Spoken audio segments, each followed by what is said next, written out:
Hey guys, I'm Daniel Martin, Honest Beauty's creative color consultant. I'm gonna show you a hack that Jessica Alba has taught me.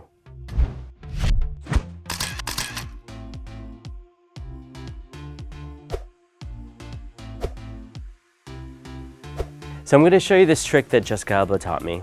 And sometimes if you put too much concealer on, it gets a bit crepey, it looks too heavy. What she does is she takes the Magic Balm and diffuses it. So what it does is it kind of breaks the pigment down a bit and just really makes the emollient work its magic so it looks like skin.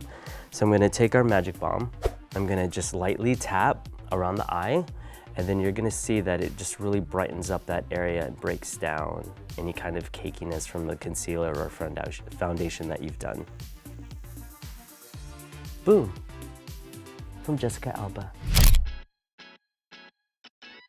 If you put too much bronzer on, like this, and you feel like you have so much on and you need to take it down, you can always go over it with foundation. The foundation will cut a lot of that streakiness, it'll cut a lot of the pigment, but it'll also let it still come through. And what this does is it kind of diffuses a lot of those edges, it cuts down a lot of that warmth, but then you see that it really does blend it and make it a little bit more seamless. And I'm using a buffing brush all over the face with it. And what this does is this circular motion breaks down the streakiness, but also applies a bit of foundation so it looks seamless on the skin. If you feel the need to apply more bronzer on, you can, but I feel like this just kind of cuts enough out that you still have your bronzer coming through. And that's it.